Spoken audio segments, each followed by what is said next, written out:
Welcome to Mysuru Palace. ഈ പെയിന്റിങ്ങിന് ഒരു പ്രത്യേകതയുണ്ട്. Welcome to Karnataka. Marian school പിള്ളേരുടെയൊക്കെ സെൻറ്റർ ഓഫ് അട്രാക്ഷൻ ആയിക്കൊണ്ടിരിക്കുകയാണ്.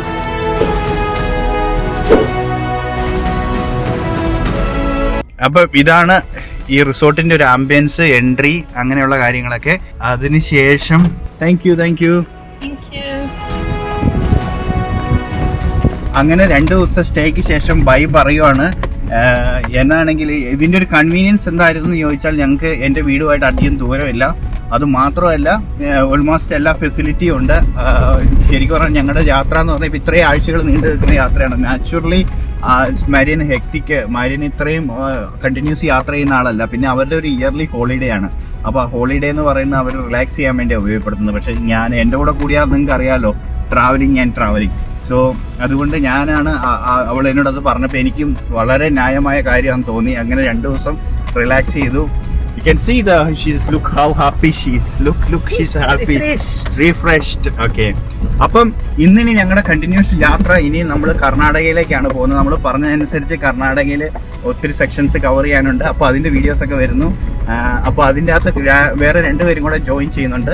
ഫാമിലി ട്രിപ്പ് ആകുമ്പോൾ നിങ്ങൾക്ക് അറിയാമല്ലോ, സ്വാഭാവികമായിട്ടും അവർക്ക് ഫാമിലി വിസിറ്റ് ഉണ്ട്. ഞങ്ങളുടെ കുറച്ച് ഫ്രണ്ട്സൊക്കെ ഉണ്ട് കർണാടക സൈഡിൽ. അപ്പം അവിടെ അവർക്ക് എന്തെങ്കിലും കൊടുക്കണം. നമ്മുടെ വീട്ടിൽ നിന്ന് പോകുമ്പോൾ ഉറപ്പായിട്ടും എന്തെങ്കിലും കൊടുക്കണം. അത് മമ്മിയുടെ ആഗ്രഹം. അപ്പോൾ വണ്ടി ഫുള്ളായി. അപ്പോൾ ഇനിയുള്ള യാത്ര ഫാമിലിയോടും കൂടെ കൂട്ടിയിട്ടാണ്. മരിയനുണ്ട്, മരിയനാൾ വണ്ടിക്കകത്ത് കയറിയിരുന്നു. ഞങ്ങൾ വണ്ടിയെല്ലാം സെറ്റ് ആക്കിയിട്ടുണ്ട്. എൻ്റെ daddy Thomas T Thayyil, mummy Philomina. അപ്പോൾ ഞങ്ങളിന്ന് കേരളം വിട്ട് കേരളത്തിന് പുറത്തോട്ടുള്ള യാത്രയാണ്. നമ്മൾ ആദ്യമേ പറഞ്ഞു യാത്ര പല സംസ്ഥാനങ്ങളിലൂടെയുള്ള യാത്രയാണ്. പക്ഷേ ഇന്ന് സ്പെഷ്യൽ ആവുന്നത് എന്നെ സംബന്ധിച്ച് ഫാമിലിയോട് ഉണ്ടാകുമ്പോഴാണ്. നമ്മൾ ഒത്തിരി ലോകയാത്ര ചെയ്യുമ്പോഴും നമ്മുടെ ആഗ്രഹം വീട്ടുകാരുടെ കൂടെയും കൂടെ ഇങ്ങനെ യാത്ര ചെയ്യാൻ പറ്റിയിരുന്നു. ഇവരും സൗത്ത് ആഫ്രിക്കയ്ക്ക് ഒന്ന് വന്നിരുന്നു. അപ്പോൾ നമുക്ക് അവിടെയും കുറച്ച് ഇവരെ നോക്കട്ടെ, ഇവരെങ്ങനെയുണ്ട്, ട്രാവൽ ബഡീസ് എങ്ങനെയുണ്ട്, ഒരു മടുക്കോ എൻ്റെ കൂട്ട് ടൈപ്പ് ഓഫ് ട്രാവൽ ആണോ എന്നൊക്കെ നമുക്ക് അറിയാം. അപ്പോൾ ഒരിക്കൽ കൂടി ബിയോണ്ട് ദ ബോർഡേഴ്സ് വിത്ത് ഷൈജോയുടെ പുതിയൊരു എപ്പിസോഡിലേക്ക് എല്ലാവർക്കും സ്വാഗതം. ഫാമിലി ആയിട്ടുള്ള ഒന്നിച്ചുള്ള യാത്ര, പോകുന്ന സ്ഥലങ്ങളെക്കുറിച്ച് ഇപ്പോൾ പറയുന്നില്ല, ഓൺ ദ വേയിൽ ഞാൻ പറയാം. അങ്ങനെ പുതിയൊരു എപ്പിസോഡിലേക്ക് എല്ലാവർക്കും ഒരിക്കൽ കൂടി സ്വാഗതം. അപ്പോൾ ഡാഡി കൊണ്ടുപോയില്ലേ, ഡാഡിയുടെ ഏരിയ അല്ലേ, കർണാടകയൊക്കെ ഡാഡിയുടെ ഏരിയ അല്ലേ? ഓക്കെ എല്ലാ സ്ഥലങ്ങളും കൊണ്ടുപോയി കാണിക്കണം കേട്ടോ. അപ്പോൾ വണ്ടിയെല്ലാം റെഡിയാണ്, ഫുൾ പാക്കാണ്. ഇവരുടെ കുറച്ച് ഫാമിലി ഫ്രണ്ട്സ് ഒക്കെ ഉണ്ട് ആ സൈഡിൽ. അപ്പോൾ സ്വാഭാവികമായിട്ട് അവിടെ പോകുമ്പോൾ ചക്ക, മാങ്ങ, തേങ്ങ, അത് നമ്മുടെ കേരള സ്റ്റൈലാണല്ലോ, അതെല്ലാം വണ്ടി പാക്ക് ചെയ്ത് ഫുള്ള് ചെയ്ത് കയറ്റിയിട്ടുണ്ട്. ഇവിടെ ഒരാൾ ഇരിപ്പുണ്ട്. Marian, are you all set ready?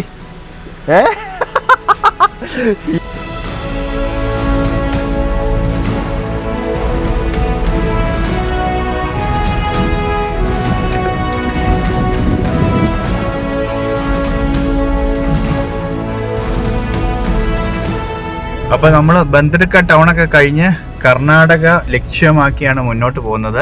ഇനി ഒരു നല്ല ഡ്രൈവ് വരുന്നുണ്ട് നമുക്ക്. ഫോറസ്റ്റ് കൂടെ ഒരു ഡ്രൈവാണ്. അനിമലിനെ സ്പോട്ട് ചെയ്യാൻ ഭാഗ്യമുണ്ടെങ്കിൽ കാണാം. എന്നാലും ഒരു അടിപൊളി റൈഡാണ്. ത്രൂ ഔട്ട് ഫോറസ്റ്റിൽ കൂടെ മടിക്കേരി ലക്ഷ്യമാക്കിയാണ് നമ്മുടെ യാത്ര.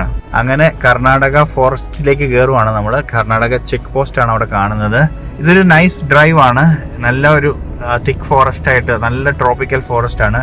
ആനിമൽസിനെ അങ്ങനെ സ്പോട്ട് ചെയ്യാനുള്ള ഭാഗ്യം ഉണ്ടെങ്കിൽ മാത്രമേ കിട്ടുള്ളൂ.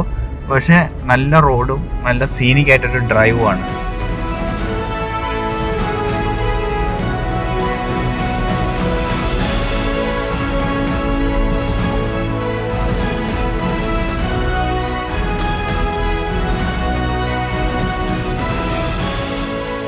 അപ്പം ഇവരൊക്കെ കൃഷി, ഞങ്ങളെല്ലാവരും, ഞാനും കൃഷി ബേസ്ഡ് ആയിട്ടുള്ള ആളാണ്. അപ്പോൾ സ്വാഭാവികമായിട്ടും നല്ല തോട്ടങ്ങളൊക്കെ കാണുമ്പോൾ നമുക്ക് എക്സൈറ്റഡ് ആവും. കേരളത്തിൽ നിന്ന് പോയ ആരാ മണ്ണിൻ്റെ മണം അറിയാത്ത ഒരു മനുഷ്യനും ഇല്ലല്ലോ. അപ്പോൾ കേരളം നമ്മളെ സംബന്ധിച്ച് ഇതൊക്കെ കാണുമ്പോൾ ഒരു ഭയങ്കര സന്തോഷമാണ്, നല്ല തോട്ടങ്ങളൊക്കെ. പക്ഷേ ഇന്നത്തെ കാലത്ത് ഇതൊക്കെ മെയിൻറ്റെയിൻ ചെയ്യാന്ന് പറഞ്ഞാൽ അത്ര പ്രാക്ടിക്കൽ അല്ല.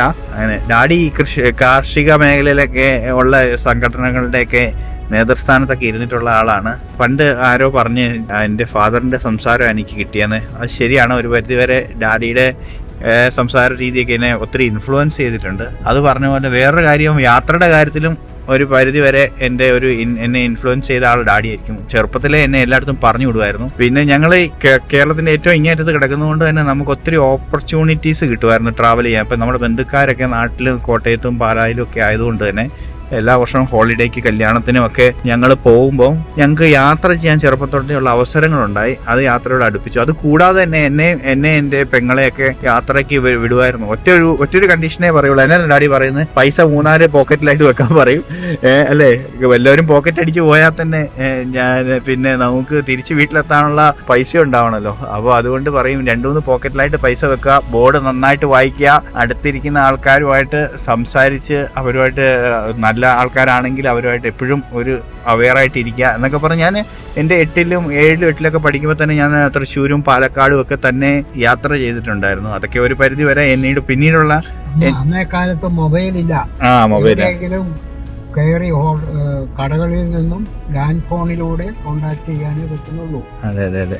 അപ്പോൾ വിദൂരതകളിൽ നിന്നുകൊണ്ട് തന്നെ ധൈര്യമായിട്ട് പോകാനും സംശയങ്ങൾ തീർക്കാനും. ഒരിക്കൽ തൃശ്ശൂരിൽ നിന്ന് കോഴിക്കോട്ടേക്ക് ഇയാൾ യാത്ര ചെയ്യുമ്പോൾ അടുത്തിരിക്കുന്ന വയസ്സൻ ചോദിച്ചു, മോൻ വീട്ടിൽ നിന്ന് ഒളിച്ചു പോകുന്നതാണോ, എന്താണ് ഇതിനിരിക്കുന്നത്, ഉറങ്ങരുത് എന്നൊക്കെ പറഞ്ഞ വയസ്സായ ആള് ഇവനെ ഉദ്ദേശിച്ചു എന്നുള്ളൊരു അനുഭവം എന്നോട് വന്ന് പറഞ്ഞു. അതാണ്. പക്ഷേ പറഞ്ഞു വിടുമ്പോഴെല്ലാം ഒരു കണ്ണ് അവൻ്റെ പുറകെ ഉണ്ടാവും. ചെല്ലുന്ന പ്രദേശങ്ങളിലൊക്കെ നമുക്ക് പരിചയമുള്ളവരോട് പറയും, എൻ്റെ മോൻ ഇങ്ങനെ 10ാം ക്ലാസ് കഴിഞ്ഞപ്പോൾ യാത്ര പുറപ്പെട്ടിട്ടുണ്ട്, അവന് ഇത്രയും ദൂര യാത്രയൊക്കെ നടത്തിയ അനുഭവങ്ങൾ കുറവാണ്. അപ്പോൾ അവനോട് ഇങ്ങനെയൊക്കെ പറഞ്ഞിട്ടുണ്ട് എന്നൊക്കെ പറയുമ്പോൾ അവരറിയുമ്പോൾ അവനെ കാണുമ്പോൾ ആ വീട്ടിൽ ചെല്ലുക. അപ്പോൾ അങ്ങനെയൊക്കെ നമ്മളുടെ കണ്ണ് പുറകിലുണ്ട്. പക്ഷേ സ്വയം പര്യാപ്തതയിലേക്ക് യാത്ര നടത്തിയ അനുഭവങ്ങൾ പഠിച്ചാലേ ഭാവിയിൽ അവർക്ക് ലോകം കാണാനുള്ള താല്പര്യം ഉണ്ടാവുള്ളൂ ആർക്കും. അങ്ങനെ. അപ്പൊ കഴിഞ്ഞ ദിവസത്തെ ഞങ്ങളുടെ ലയൺ ഹെഡിന്റെ വീഡിയോസില് പിള്ളേരെ മല കയറ്റി കഴിഞ്ഞപ്പോൾ ഒത്തിരി പേര് നമുക്ക് കമന്റ് ആയിട്ട് പറഞ്ഞായിരുന്നു ഇച്ചിരി റിസ്ക് ആയിരുന്നു പിള്ളേർ. അപ്പം ഞാൻ മനസ്സുകൊണ്ട് ഞാൻ അവനെ പ്രോത്സാഹിപ്പിക്കുമായിരുന്നു, പേടിച്ച് നിൽക്കാതെ ചാടി കയറാന്ന്. അപ്പം എൻ്റെ ഒരു ഐഡിയോളജി വെച്ച് എഴുന്നേക്കാൻ പറ്റുന്ന സമയത്ത് വീഴട്ടെ, പിന്നെ കയറാൻ പറ്റുന്ന സമയത്ത് കയറട്ടെ. അത് കഴിഞ്ഞിട്ട് പിന്നീട് നമ്മളത് എനിക്ക് അന്ന് കയറാൻ പറ്റുന്ന സമയത്ത് പോകാൻ പറ്റിയില്ല എന്ന് പറയുന്നേക്കാളും ഓരോ ഏജിനും അതിൻ്റെതായ ബെനഫിറ്റ് ഉണ്ട്. ആ സമയത്ത് പിള്ളേർ വീണും എഴുന്നേറ്റും ഒക്കെ ഇരുന്ന് പഠിക്കട്ടെ എന്നൊക്കെ. ഇതൊക്കെ എനിക്ക് തോന്നുന്നു പാരമ്പര്യമായിട്ട് കിട്ടുന്ന ഓരോ ചിന്താഗതിയായിരിക്കും. ഞങ്ങൾ ഈ യാത്രക്കിടയിൽ ഇങ്ങനെ പറഞ്ഞു പോയെന്നേ ഉള്ളൂ. അത് പറഞ്ഞിരിക്കുമ്പോൾ ഞങ്ങൾ സുള്ളിയ എന്ന് പറയുന്ന കർണാടകയിലെ ടൗണിലേക്ക് എത്തി. കേരളത്തിൽ നിന്ന് ഒരു കാലത്ത് ഒത്തിരി അധികം ഡെന്റൽ, അല്ലെങ്കിൽ ഇപ്പോഴും അത് കേട്ടോ, ഡെന്റൽ കോളേജുകൾ അല്ലെങ്കിൽ നഴ്സിംഗ് കോളേജുകളൊക്കെ ഉണ്ടായിരുന്നു. മലയാളി സുഹൃത്തുക്കളൊക്കെ ഒത്തിരി പേര് വന്ന് മെഡിക്കൽ കോളേജുകളും ഡെന്റൽ മെഡിക്കൽ കോളേജൊക്കെ ആയിട്ടുള്ള സ്ഥലമാണ്. ഇവിടെ വന്ന് ഒത്തിരി സ്റ്റുഡൻസ് ഒക്കെ പഠിക്കുമായിരുന്നു. നാട്ടിൽ നിന്ന് ഒരു കാലത്ത് ബസ്സുകൾ തന്നെ ഉണ്ടായിരുന്നു, സുള്ളിയിലേക്ക് ഡയറക്റ്റ് ബസ്സുകൾ. ഇപ്പോഴും ഉണ്ട് കേട്ടോ. അത് പറയുമ്പോൾ ഞാൻ ഓർത്തപ്പോൾ പറഞ്ഞു, ഇതിൻ്റെ ഈ കിടക്കുന്നതൊക്കെ ഈ സ്ലീപ്പിംഗ് കോച്ചുകളൊക്കെ ഒന്നെങ്കിൽ കേരളത്തിലേക്കോ അല്ലെങ്കിൽ ലോങ് ഇവിടെ നിന്ന് മംഗലാപുരത്തേക്കൊക്കെ പോകുന്നു, അല്ലെങ്കിൽ മൈസൂർ ബാംഗ്ലൂരിലേക്ക് പോകുന്ന വണ്ടികളൊക്കെയാണ്. അപ്പൊ അതൊക്കെ പറഞ്ഞ് ഞങ്ങള് മടിക്കേരി ലക്ഷ്യമാക്കി യാത്ര ചെയ്യുവാണ്. കള്ള് ഷാപ്പ്. അപ്പം നമ്മുടെ മലയാളികളുടെ യാത്ര എന്ന് പറഞ്ഞാൽ എപ്പോഴും ഫാമിലികളെയും പഴയ ബന്ധങ്ങൾ പുതുക്കാനും ഒക്കെയുള്ള യാത്രയാണ്. ഞാൻ എൻ്റെ കൂടെ ഇവരെ ചേർന്നപ്പം മാരിയും വിചാരിച്ചു ഡയറക്റ്റ്ലി റിസോർട്ടിലേക്ക് പോവാന്ന്. അപ്പം ഞങ്ങൾ നേരെ റിസോർട്ടിലേക്കല്ല പോയത്, ഞങ്ങളുടെ പഴയ സുഹൃത്തിനെയാണ് കാണാൻ വന്നത്. അപ്പോൾ ഇത് സിറ്റി ജോസഫ് സാർ അഡ്വക്കേറ്റ് ആണ്, പഴയ നമ്മുടെ ഫാമിലി സുഹൃത്താണ്. എത്ര വർഷത്തെ പഴക്കമാണ്? 30 years. അതെ, നമ്മൾക്ക് കുറച്ച് പ്രോപ്പർട്ടി കർണാടക സൈഡിലുണ്ടായിരുന്നു. അപ്പോൾ അതുമായിട്ട് ബന്ധപ്പെട്ടൊക്കെ ഉള്ള പരിചയങ്ങളാണ്. അങ്ങനെ സിറ്റി ജോസഫ് സാർ ഞങ്ങളുടെ ഫാമിലി ഫ്രണ്ടായി. മക്കളെ കാണാൻ പറ്റിയില്ല, പക്ഷേ ആൻറ്റിയെയും അങ്കിളിനെയും കാണാൻ പറ്റി. അപ്പം ഞങ്ങൾ യാത്ര മുന്നോട്ട് തന്നെ പോയിക്കൊണ്ടിരിക്കുകയാണ്. അതിൻ്റെ ഇടയ്ക്ക് നമ്മുടെ യാത്രകൾ എപ്പോഴും പഴയ കണക്ഷൻസ് ഒക്കെ പുതുക്കാനായതുകൊണ്ട് ഇവരെ വന്ന് കണ്ടതിൽ സന്തോഷം, എല്ലാവരെയും കാണാൻ പറ്റിയതിൽ സന്തോഷം. Okay aunty, Marian, this is what our journey all about. Yes. Meeting family and making friends actually. Yes. Marian also getting a lot of friends. Yes. Okay. This is renewing friendship. Yes. Oh, it's a renewing one. Renewing So friendship. I'm coming back.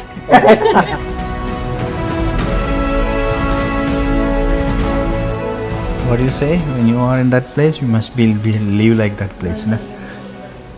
Safety comes first. Safety. അപ്പോൾ very good morning. ഞങ്ങൾ ഇന്നലെ stay ചെയ്ത് എൻ്റെ ഈ പുറകിൽ കാണുന്ന ഹോട്ടലിലാണ്. ഇതാണ് അതിൻ്റെ ambience. Good morning. Welcome to Karnataka with Beyond Borders with Sajo. And Marian. ഇന്നത്തെ ദിവസത്തിൻ്റെ അട്രാക്ഷൻ എന്ന് പറയുന്നത് ഞങ്ങൾ മൈസൂർ പാലസ് കാണാൻ പോവാണ്. അപ്പോൾ മൈസൂറും കൂടെ കാണിക്കാം. എന്നെ സംബന്ധിച്ച് എൻ്റെ നമ്മുടെയൊക്കെ ചെറുപ്പകാലത്തെ ഏറ്റവും ഒരു ടൂറിസ്റ്റ് ലൊക്കേഷൻ. എല്ലാ വർഷവും സ്കൂളിൽ നിന്ന് മൈസൂർ കൊണ്ടുവന്നത്. എന്നെ സംബന്ധിച്ച് അത്ര ദൂരമല്ല, എൻ്റെ വീടിൻ്റെ അവിടെ നിന്ന് മൈസൂരിലേക്ക് അധികം ദൂരമില്ല. മടിക്കേരി ക്രോസ് ചെയ്ത് മൈസൂർക്കാണ് പോകുന്നത്. മടിക്കേരി ഞാൻ കുറച്ചും കൂടെ എക്സ്പ്ലോർ ചെയ്യുന്നുണ്ട്, അതിൻ്റെ വീഡിയോസ് പിന്നീട് വരുന്നതായിരിക്കും. ആദ്യം മൈസൂർ പാലസ് ഒന്ന് കാണിക്കാം. എന്നെ സംബന്ധിച്ച് എന്നെ ചെറുപ്പത്തിലൊക്കെ ഒത്തിരി എക്സൈറ്റ് ചെയ്യിച്ചിട്ടുള്ള ഒരു പാലസാണ് മൈസൂർ പാലസ്. അപ്പോൾ അവിടുത്തെ വിശേഷങ്ങളൊക്കെ ആയിട്ട് ഞങ്ങൾ മുന്നോട്ട് പോവുകയാണ്. ഞങ്ങളിപ്പം മടിക്കേരി മൈസൂർ റോഡിനോട് ചേർന്നുള്ളൊരു സ്റ്റേ ആണ് എടുത്തത്. ഓക്കെയാണ്, കുഴപ്പമില്ലാത്ത സ്റ്റേ ആണ്. ബ്രേക്ക്ഫാസ്റ്റ് ഒക്കെ കഴിഞ്ഞു. ഇനിയിപ്പോൾ അടുത്ത ലൊക്കേഷനിലേക്ക് നമ്മുടെ ജിംനി ഇവിടെ റെഡിയായി കിടപ്പുണ്ട്. Let's go. അപ്പോൾ ഡാഡി കയറിക്കോ. ഡാഡി മുമ്പിലിരുന്ന് എനിക്ക് മൈസൂരിനെ കുറിച്ചൊക്കെ പറഞ്ഞു തരണം കേട്ടോ. ഡാഡി പറഞ്ഞു തരികയല്ലേ? ഓക്കെ. ഇതാണ് ഞങ്ങൾ നിന്ന സ്റ്റേ. നമ്മുടെ ഇന്ത്യ എത്ര വ്യത്യസ്തമല്ലേ. കേരളം വിട്ട് കർണാടകയിലേക്ക് പോകുമ്പോഴേക്കും ഇവൻ രാവിലത്തെ ഫുഡിൻ്റെ ടേസ്റ്റ് വരെ. പക്ഷേ ഞാനൊക്കെ പഠിച്ചത് കർണാടകയാണ്, അതുകൊണ്ട് എനിക്ക് പല കാര്യങ്ങളും ഇവിടുത്തെ ഉപ്പുമാവ്, പിന്നെ രാവിലെ തന്നെ പുലാവൊക്കെ, ഇവിടെ റൈസ് പുലാവൊക്കെ കിട്ടും. അതൊക്കെ ഞാൻ ഇച്ചിരിച്ചെല്ലാം ടേസ്റ്റ് ചെയ്ത്. ഞങ്ങളുടെ ഫുഡൊക്കെ അടിപൊളിയായിരുന്നു. അപ്പോൾ വലിയ കുഴപ്പമില്ലാത്ത കാലാവസ്ഥ, വലിയ ചൂടുമില്ല, വലിയ തണുപ്പില്ല. നമുക്കറിയാലോ കർണാടകയ്ക്ക് അങ്ങനെ ഒരു ബ്ലെസ്സിങ് ഉണ്ട്, ഒത്തിരി ചൂടില്ല. അപ്പോൾ എന്നാണേലും നല്ലൊരു കാലാവസ്ഥയൊക്കെ ആയിട്ട് ഞങ്ങൾ മുന്നോട്ട് പോവാണ്. So you getting used to now Indian outfit, yeah? Also you know you like Indian outfit, or it's for the All my other clothes is not iron. iron.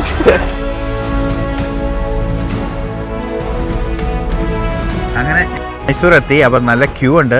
ഡാഡിയുടെ കണ്ണിൽ ഇച്ചിരി മരുന്നൊക്കെ ഒഴിച്ച് ഡാഡി ഇറങ്ങിയപ്പോഴേക്കും ഞാൻ അവളോട് പറഞ്ഞു ക്യൂവിൽ പോയി നിൽക്കാൻ പറഞ്ഞു. അവൾ ക്യൂവിൽ പോയി നിൽക്കുക. നോക്കട്ടെ, കാലാവസ്ഥ കുഴപ്പമില്ല, നല്ല കാലാവസ്ഥയാണ്. വണ്ടി പാർക്കിങ്ങിലിട്ട് നമുക്ക് ഇതിൻ്റെ എൻട്രി പോയിന്റിലേക്ക് പോവാം. ഞാൻ ശരിക്കും പറഞ്ഞാൽ പാലസ് കാണാൻ വരുന്നത് ഇപ്പോൾ എത്രയോ വർഷങ്ങൾക്ക് ശേഷം കേട്ടോ. ഒത്തിരി വർഷങ്ങൾക്ക് പഴയ നല്ല മെമ്മറീസാണ് ഉള്ളത്. ഇപ്പോൾ എന്താ സംഭവിക്കുന്നത് നോക്കാം. നോക്കട്ടെ, ഇവിടെ ട്രാഫിക്കിൻ്റെ കോസ്റ്റ് അങ്ങനെയുള്ള കാര്യങ്ങൾ. Marian already in the queue. നോക്കാം. Marian, is it a moving queue? ഒരു ഗുണം എന്നാന്ന് ചോദിച്ചാൽ നമ്മളെല്ലാവരും ക്യൂ നിൽക്കണ്ട, അവർക്ക് ഉള്ളിലോട്ട് കയറി പോകാം, നമുക്ക് ക്യൂ നിൽക്കാം. പക്ഷേ ഇൻട്രസ്റ്റിംഗ് ആയിട്ട് എനിക്ക് തോന്നിയത്, നമുക്ക് സാധാരണ ഒരാൾക്ക് 120, ഇന്ത്യൻ സിറ്റിസൺ ആണ് 20, അതേസമയം ഫോറിൻ നാഷണൽ ആകുമ്പോഴേക്കും 1000 ആവുന്നുണ്ട്. അല്ല, 8%-ലും ഇരട്ടിയാണ്. അപ്പോൾ 8% അല്ലേ, എങ്ങനെ പറഞ്ഞാൽ 8%-ലും ഇരട്ടിയാണ്. അത് ഇച്ചിരി കൂടുതലായിട്ട് തോന്നിയിട്ടുണ്ട്. എല്ലാ രാജ്യത്തും കൂടുതലുണ്ട് ഫോറിൻ നാഷണൽ, ബട്ട് ഇത് ഒത്തിരി കൂടുതലായിട്ട് എനിക്ക് തോന്നാറുണ്ട്. സൗത്ത് ആഫ്രിക്കയിലൊക്കെ ആണെങ്കിൽ ഒരു 3 times, ഇപ്പം 100 ആണെങ്കിൽ 300 മേടിക്കും. ഇത് നേരെ അല്ലേ 120 എന്നുള്ളത് 1000-ലേക്ക് ജമ്പ് ചെയ്യുന്നത് ഇച്ചിരി കടുപ്പമാണെന്ന് എനിക്ക് തോന്നുന്നു. എന്നാലും അവരെ സംബന്ധിച്ച് വലിയ പ്രശ്നമില്ലായിരിക്കും. ഡോളറിലൊക്കെ സ്പെൻഡ് ചെയ്യുന്നവർക്ക് അത്ര വലിയ പ്രശ്നമായിട്ട് തോന്നാറില്ലായിരിക്കും. അല്ലെ $20 താഴേക്കല്ലേ വരുന്നുള്ളൂ, അത് വലിയ പ്രശ്നമായിരിക്കില്ല. ഓക്കെ, എത്രയോ വർഷങ്ങൾക്ക് ശേഷം പാലസ് കാണാൻ വരുന്നതിൻ്റെ എക്സൈറ്റ്മെൻ്റ് ഉണ്ട്, പറയാതിരിക്കാൻ പറ്റില്ല. എത്രയോ വർഷത്തിന് ശേഷം. എൻ്റെയൊക്കെ ചെറുപ്പത്തിൽ എപ്പോഴും വരുമായിരുന്നു. ഇപ്പോൾ ഇതിന് ശേഷം വരാനുള്ള സാഹചര്യങ്ങളില്ലായിരുന്നു. ഏതെങ്കിലും ഇതൊരു നല്ല ഓപ്പർച്യൂണിറ്റിയാണ് മാരിനെ കൊണ്ടേ കാണിക്കാൻ. നല്ലൊരു, എൻ്റെ ഓർമ്മയിൽ നല്ലൊരു മെമ്മറീസാണ് മൈസൂർ യാത്രകൾ എനിക്ക് തന്നിട്ടുള്ളത്. അത് അവർക്കും കൊടുക്കാൻ പറ്റുമെന്ന് ഞാൻ വിചാരിക്കുന്നു. അങ്ങനെ ടിക്കറ്റൊക്കെ കിട്ടി ഉള്ളിലോട്ട് കയറുവാണ്. ഇവിടെയും കൊണ്ട് ഞാൻ എങ്ങനെ ഇതിൻ്റെ അകത്തോട്ട് കയറുമെന്നാണ് ഞാൻ ആലോചിക്കുന്നത്. അത്രയ്ക്കും ക്രൗഡാണ്. എനിക്ക് തോന്നുന്നു ഈ ഹോളിഡേ സീസണൊക്കെ ആയതുകൊണ്ടാണെന്ന് തോന്നുന്നു ഇത്രയും ക്രൗഡഡ്. ഇപ്പോൾ ഇന്ത്യയിലെ എല്ലാ ടൂറിസ്റ്റ് ലൊക്കേഷനിലും ഇതൊക്കെ തന്നെയാണ് അവസ്ഥ. എന്നിരുന്നാലും നമ്മുടെ ഇന്ത്യക്കാരും നന്നായി യാത്ര ചെയ്ത് തുടങ്ങി എന്നുള്ളതിൻ്റെ ലക്ഷണമായിട്ടാണ് നമ്മൾ ഇതിനെ കാണേണ്ടത്. എന്താവും എന്തോ.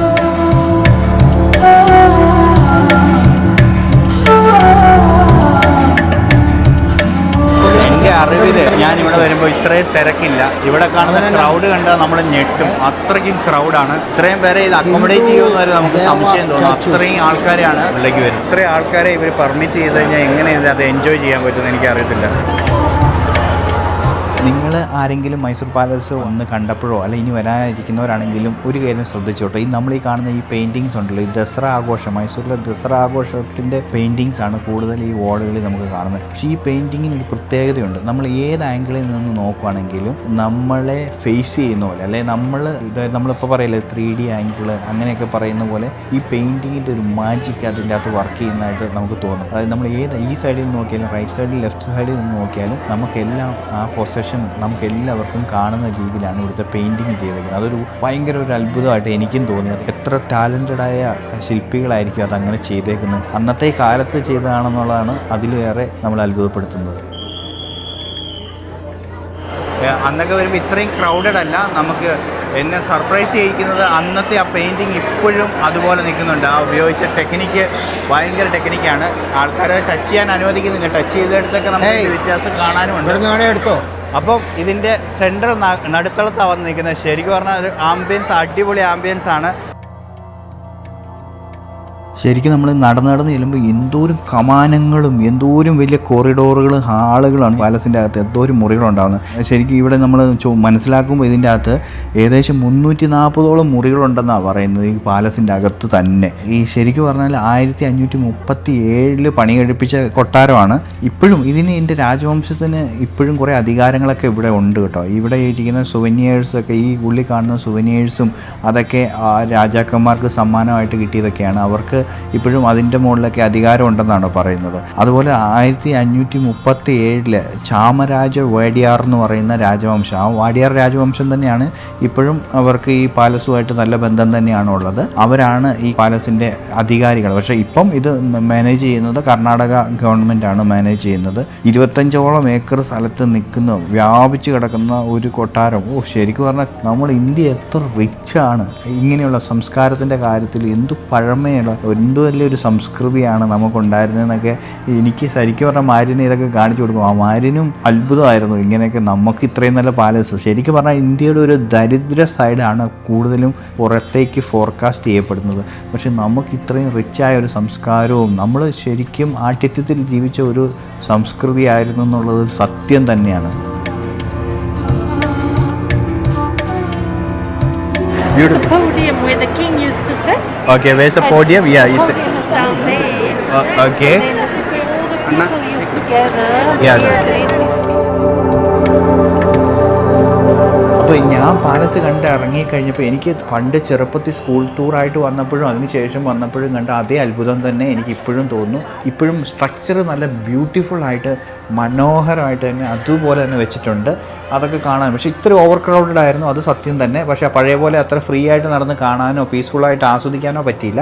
എന്നിരുന്നാലും ഈ ബിൽഡിങ്ങിനും പിന്നെ ആ കൊട്ടാരം, ഇത്രയും വർഷം പഴക്കമുള്ള കൊട്ടാരം ഇപ്പോഴും എങ്ങനെ നിൽക്കുന്നു എന്നുള്ള ഒരു, ഇത്രയും മനോഹരമായിട്ട് എങ്ങനെ നിൽക്കുന്നു എന്നുള്ളൊരു അത്ഭുതം തന്നെയാണ്. എൻ്റെ ഓർമ്മ ശരിയാണ്, നിങ്ങളും ഒരു 10-15 വർഷം മുമ്പൊക്കെ ഈ പാലസിൽ വന്നിട്ടുള്ളവരാണെങ്കിൽ ഒന്ന് ഓർത്ത് നോക്കിക്കോ. അല്ലെങ്കിൽ ഇപ്പോൾ വരുമ്പോൾ എനിക്ക് കാണാൻ പറ്റാതെ പോയത് എന്നാന്ന് വെച്ചാൽ, പണ്ട് നമ്മൾ ചെറുപ്പത്തിൽ വരുമ്പോൾ കാണുന്നതെന്ന് വെച്ചാൽ ഒത്തിരി സിംഹത്തിൻ്റെ അല്ലെങ്കിൽ കാട്ടുപോത്താണ് എന്നെ ഏറ്റവും കൂടുതൽ അട്രാക്റ്റ് ചെയ്തേക്കുന്നത്. അതെന്ന് വെച്ചാൽ നമ്മുടെ കർണാടകൻ കാട്ടുപോത്ത്, ഞങ്ങളുടെ നാട്ടിൽ കാട്ടി എന്ന് പറയും. അതിൻ്റെ ഒരു ഭംഗി, അവൻ്റെ ആ ഗാംഭീര്യം ഇപ്പോഴും. ആഫ്രിക്കയിൽ ഞങ്ങൾ പിന്നെ വൈൽഡ് ബഫല്ലോ അല്ലെ കാട്ടുപോത്ത് എന്ന് പറയുന്നുണ്ട്.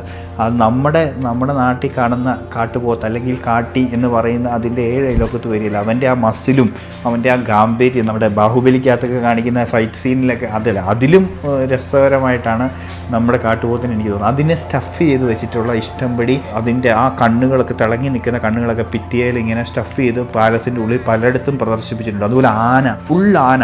ഇപ്പോൾ അങ്ങനെ വരുന്ന ഒരെണ്ണം മറ്റാണ് ഞാൻ ഇതിൻ്റെ ഉള്ളിൽ കണ്ടത്. ബാക്കി എല്ലാം തന്നെ എടുത്ത് മാറ്റിയിട്ടുണ്ട്. ചിലപ്പം കാലപ്പഴക്കം കൊണ്ട് നശിച്ചു പോയതുകൊണ്ടാണോ എന്നറിയില്ല.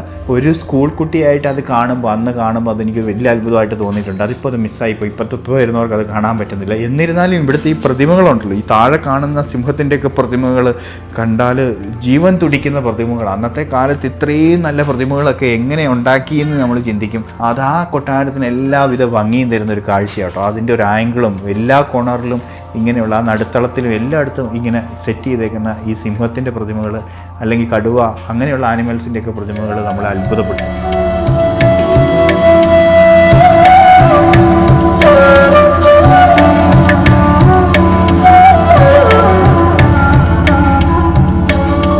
മൈസൂർ എന്ന് പറയുമ്പോൾ നമുക്ക് വൃന്ദാവനവും ഫ്ലവർ ഷോ ഒക്കെ എപ്പോഴും മുന്നോട്ട് വരും. പാലസിനോടനുബന്ധിച്ച് തന്നെ നല്ലൊരു ഫ്ലവർ ഷോ നടക്കുന്നുണ്ട്. ഞങ്ങൾ മെല്ലെ നോക്കാം. പക്ഷേ ക്രൗഡ് കാണുമ്പോൾ നമുക്ക് ഒന്നിനും കയറാൻ തോന്നില്ല. ഫ്ലവർ ഷോ അപ്പം നമ്മളൊരു 30 രൂപ കൊടുത്തു കഴിഞ്ഞാൽ ഫ്ലവർ ഷോ ഉണ്ട്. മൈസൂരത്തെ ഫ്ലവർ ഷോ എന്നും ഫേമസ് ആണല്ലോ. അപ്പോൾ അതുകൊണ്ട് ഞങ്ങൾ ഫ്ലവർ ഷോയെ മിസ് ചെയ്യേണ്ടെന്ന് വിചാരിച്ചു. അത് നല്ലൊരു രഥം പോലെ ഫ്ലവേഴ്സ് വെച്ച് തന്നെ അഡ്ജസ്റ്റ് ചെയ്തിട്ടുണ്ട്. മൈസൂർ എന്ന് പറയുമ്പോൾ തന്നെ നമ്മൾ ജമന്തി, മുല്ല ഇതൊക്കെയാണ് നമ്മുടെ മനസ്സിലേക്ക് ഓർമ്മ വരുന്നത്. അത് ഓർമ്മിപ്പിക്കുന്ന രീതിയിൽ തന്നെ ജമന്തിയുടെ പല കളർ, വെള്ള കളറുകൾ, ഓറഞ്ച്, ഇത് ആദ്യമായിട്ട് ഞാൻ ഈ പിങ്ക് കൂടിയൊരു കളർ ആദ്യമായിട്ടാണ് കാണുന്നത്. അതും നന്നായിട്ട് അവർ അറേഞ്ച് ചെയ്ത് വെച്ചിട്ടുണ്ട്. അപ്പോൾ ഫ്ലവർ ഷോ ഒക്കെ കണ്ട് ഏതൊക്കെയാലും ആഘോഷമൊക്കെ കേട്ടോ. ഇപ്പം നല്ല ചൂടായി, ഉച്ച സമയമായി, നല്ല ചൂടായി. എന്നാണെങ്കിലും പേരൻസിനെയും കൂട്ടി എങ്ങനെ ഒരു എടുക്കുന്ന നമുക്ക് നാട്ടിൽ വരുമ്പോൾ ഇതൊക്കെ തന്നെയല്ലേ നമ്മുടെ ആഘോഷം. നമ്മുടെ പഴയ ഓർമ്മകളിലൂടെ പോവുക, സ്കൂളിൽ നിന്ന് ടൂർ പോയിട്ടുള്ള സ്ഥലങ്ങളിലൂടെയൊക്കെ ഒന്ന് പോവുക, ഇതൊക്കെയാണ് നമ്മളെ സംബന്ധിച്ച് സന്തോഷം തരുന്ന കാര്യം. നല്ലൊരു ആംബിയൻസ് ആയി വന്നിട്ടോ. ഫ്ലവേഴ്സിൻ്റെ പാലസിനോട് ചേർന്ന് തന്നെ അതിന് തൊട്ട് ബാക്ക് ഫ്രണ്ടിൽ തന്നെയാണ് ഫ്ലവർ ഷോ അറേഞ്ച് ചെയ്തേക്കുന്നത്. അതുകൊണ്ട് അത്ര ബുദ്ധിമുട്ടില്ല. ഇവിടെ തന്നെ ചെറിയൊരു പൈസ കൊടുത്ത് നമുക്ക് കയറി കാണാവുന്ന കാര്യമുള്ളൂ. ശരിക്കും പറഞ്ഞാൽ കർണാടകനെ ഓർമ്മിപ്പിക്കുന്ന എല്ലാ സംഭവങ്ങളും നമുക്കിവിടെ കാണാൻ പറ്റും. നമ്മുടെ സൂര്യകാന്തി പുഷ്പങ്ങളും ജമന്തി പുഷ്പങ്ങളും എല്ലാം നമ്മുടെ പാലസിൻ്റെ ബാക്ക്ഗ്രൗണ്ടിലായിട്ട് സെറ്റ് ചെയ്ത് വെച്ചേക്കുക. അപ്പോൾ നല്ലൊരു എക്സ്പീരിയൻസ് ആണ്. ഈ ഫ്ലവർ ഷോയും കൂടെ കണ്ട് നമ്മൾ മുന്നോട്ട് പോവുകയാണെങ്കിൽ ശരിക്കും പറഞ്ഞാൽ കർണാടകയിൽ വരുമ്പോൾ നമുക്ക് കിട്ടുന്ന എല്ലാ ഒരു കണ്ടു പരിചയമുള്ള അവിടുത്തെ പൂക്കച്ചവടവും അതെല്ലാം ഓർപ്പെടുത്തുന്ന ഒരു സംഭവമായിട്ട് എനിക്ക് തോന്നിയത്. മാരിയന് നമ്മുടെ ഇന്ത്യൻ ഡ്രസ്സുകളും ട്രഡീഷനും ഒക്കെ ഭയങ്കരമായിട്ട് ഇഷ്ടപ്പെട്ടു. അതുകൊണ്ട് പിള്ളേർ ക്യൂട്ടായിട്ട് നമ്മുടെ ഡ്രസ്സൊക്കെ ഇട്ട് കണ്ടു കഴിഞ്ഞാൽ അന്നേരം അവരുടെ ഫോട്ടോ എടുക്കൽ. ഇതൊക്കെയാണ് മാരിയൻ്റെ പരിപാടി. ഇവിടെ ഡാഡി നടന്ന് മാരിയനെ എന്തൊക്കെയോ കാണിച്ചു കൊടുക്കുന്നത് എനിക്ക് മനസ്സിലാവുന്നില്ല ഇവർ തമ്മിൽ എന്താ കമ്മ്യൂണിക്കേറ്റ് ചെയ്യുന്നത്. ടോട്ടോയ്സിൻ്റെ ബിഗ് ആയിട്ടുള്ളത് ഞങ്ങളുടെ സീഷൽസ് എപ്പിസോഡിൽ നിങ്ങൾ കണ്ടു കാണുമായിരിക്കും. ഇവിടെ വന്നപ്പോൾ നമുക്ക് അതിൻ്റെ ഒരു മിനി ഫ്ലവറിൽ തീർത്ത പിന്നെ പുഷ്പ ഫ്ലവർ ആണെന്ന് പറഞ്ഞ പോലെ ഫ്ലവറിൽ തീർത്ത ടോട്ടോയ്സ് അങ്ങനെ എല്ലാ ജമന്തി പൂവിലും അഗ്നിയൊക്കെ ആയിട്ട് നല്ല സെറ്റ് ചെയ്ത് വെച്ചിട്ടുണ്ട്.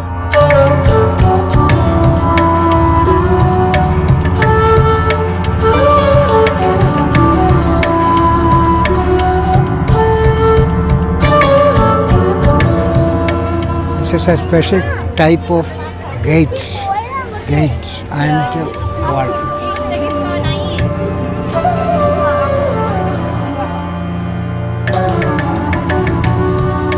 അപ്പോൾ പാലസിൻ്റെ നടുമുറ്റത്തു നിന്നുള്ള വിഷ്വൽസാണ് കാണുന്നത്. അപ്പോൾ ഒത്തിരി സ്കൂൾ പിള്ളേരൊക്കെ വന്നിട്ടുണ്ട്. മാരിയൻ സ്കൂൾ പിള്ളേരുടെയൊക്കെ സെൻറ്റർ ഓഫ് അട്രാക്ഷൻ ആയിക്കൊണ്ടിരിക്കുകയാണ്. അങ്ങനെ ലഞ്ച് ടൈമായി. What did you order? Butter garlic naan and butter chicken. Butter chicken. Where is your butter chicken? Here's your butter chicken. Yeah, we're going to share. Okay. മമ്മിക്ക് ഇച്ചിരി chicken fried റൈസും ഞങ്ങളുടെ പിന്നെ ഒരു ബിരിയാണിയും ഓർഡർ ചെയ്തു. അപ്പോൾ അങ്ങനെയുണ്ട്. മൈസൂർ പാലസിൻ്റെ വിശേഷങ്ങളൊക്കെ ഞങ്ങൾ കുറച്ച് ഫുഡ് കഴിച്ചു. വിശന്നു പോയി. അപ്പോൾ വിശപ്പോട് പറഞ്ഞ I made Har hungry. So she will give you the response. Angry and hungry together. Hungry only. Hungry. I'm not me. The Mysore Palace made her hungry. So we have to eat first. Then we'll share our experience, all days experience, the drive, the places, the photos, and awesome food actually, delicious. Food treatment is best. Food treatment, okay. Tell me how was the food? First of all. The butter chicken was very nice. Okay. Naan, I enjoyed it. So I'm very happy with my lunch. Okay, I heard about the lunch. Now, how was Mysore Palace, by the way? Overcrowded. Yes.